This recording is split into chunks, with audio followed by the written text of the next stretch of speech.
All right, let's talk about endpoint security. The big secret here is that it's not about building these giant, impenetrable castle walls anymore. It's really about securing all the countless hidden doors we carry around with us every single day. Our phones, our laptops. It's a battle that's fought at every single one of those little entry points. And this quote, man, it just nails it. The biggest threat isn't always some battering ram at the main gate. So often, the real danger is already inside the walls, walking around with us, and we might not have a clue that it's even there. So, what is an endpoint exactly? Well, to put it simply, it's pretty much any device that's connected to a network. We're talking your laptop, your phone, servers, even that smart printer in the corner. Think about it like this. If your company's network is the castle, then every single employee is carrying a personal gate in their pocket, and every one of those gates needs its own solid lock. Okay, so that leads us to the big question. Why the siege? Why are attackers so obsessed with these little personal gates? I mean, out of all the ways you could attack a network, why are endpoints the #1 target for almost every modern cyber attack? Well, it really boils down to this perfect storm of vulnerabilities. First off, these devices are absolute treasure troves, packed with sensitive data and credentials. Second, they're often running software that's vulnerable, maybe hasn't been patched in a while, which is like leaving a side door wide open. But the real jackpot for an attacker, that third point, us, the human being operating the device. We are, by a long shot, the most unpredictable and, let's be honest, the most hackable system in any organization.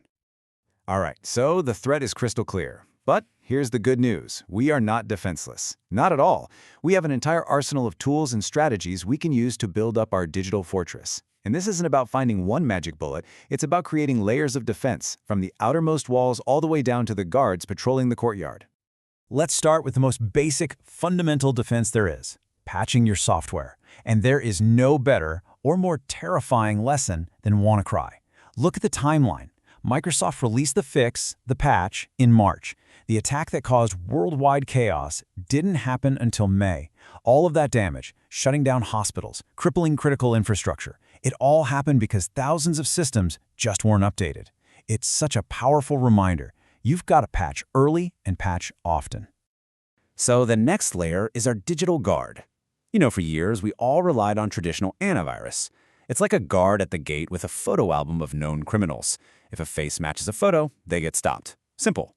But what happens if the criminal's brand new or wearing a disguise? That's where modern EDR, or endpoint detection and response, comes into play. This is a much smarter guard. It's not just looking at faces, it's watching for suspicious behavior, like an app that suddenly starts trying to encrypt all your files, or one that's trying to talk to a known malicious server. It watches what you do, not just who you look like. And that gets us to the most crucial point here. Attackers are constantly changing their tools, their malware, their signatures every single day. But their malicious actions, well, those often look very, very similar. They need to encrypt files to hold them for ransom. They need to call home to their servers. By focusing on the behavior, we can catch the attack itself, not just the specific tool they happen to be using today.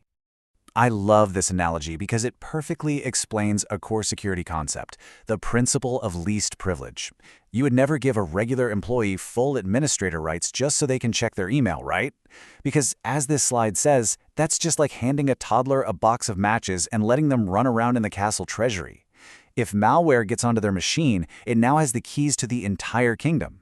So by limiting what users can do, you dramatically shrink the potential damage. But what if the attack doesn't use any code at all?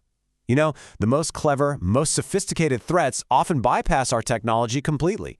They wheel a giant Trojan horse right up to the gates and go straight for the weakest link, the person sitting at the keyboard.